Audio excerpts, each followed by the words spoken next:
Welcome to ABC4 News at 10. I'm Glenn Mills. And I'm Emily Flores. We thank you for joining us on this Wednesday night. Tonight, a memorial remains outside Hunter High School. The community still reeling from the amount of loss being felt. 2 teens dead, a third remains in the hospital. And tonight, the 14-year-old suspected gunman now charged with the most serious crime under Utah law, double murder. 2 of the 7 charges the teen is facing for allegedly shooting and killing 2 classmates near Hunter High 2 weeks ago.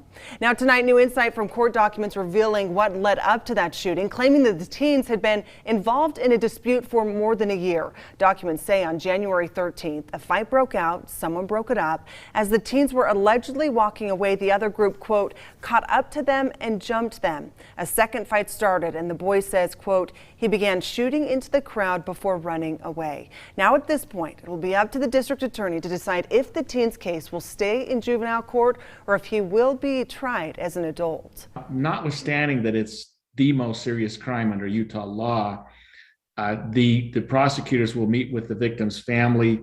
They'll meet with a counselor who will do an evaluation on the offender and try to decide where the best placement is for him. Now, look, local attorney Greg Skordas, who's not attached to this case, saying that the teen's attorney will likely push for juvenile court, where the focus seems to be more on rehabilitation. But due to the serious nature, being tried as an adult is on the table. Of course, if decided he'll be tried as an adult, he could face life in prison. Now, the teen is scheduled in court again March 3rd. Well, with the heart-wrenching reality of it all, many in the West Valley community calling for change and an end to gun violence.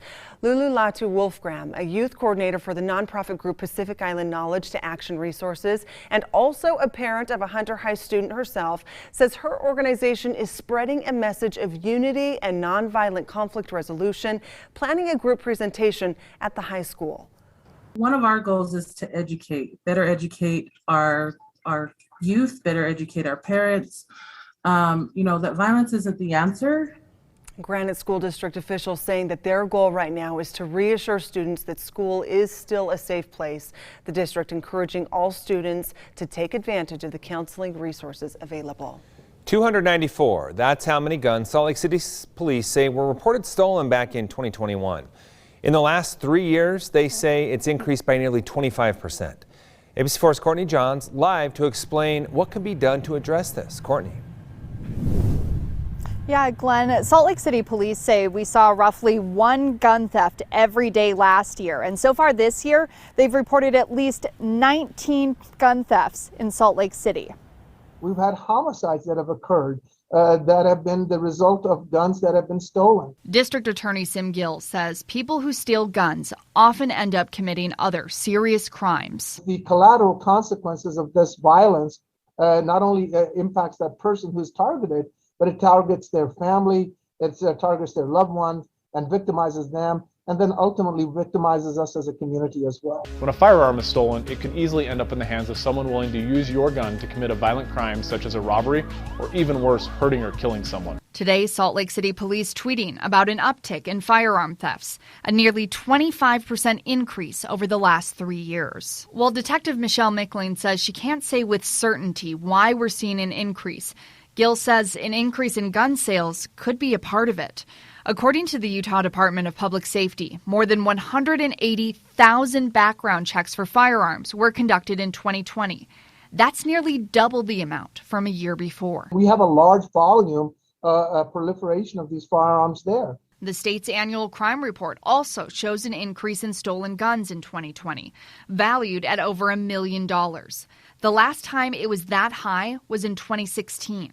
But Gill says this isn't about gun control. It's about gun owners taking the proper precautions, like locking up your gun. A message Salt Lake City Police hope more gun owners follow. Just keep them locked up. And locking your car won't cut it. I think a lot of times people think that they're safe if they put them in their car or if they, if they're not locked up. And that's just not the case. Salt Lake City Police say another thing that you can do is take a photo of your gun as well as a photo of the serial number of the gun, so you have all that information. And police say that information can help them recover your gun if it's stolen. Reporting live in Salt Lake City, Courtney Johns, ABC4 News.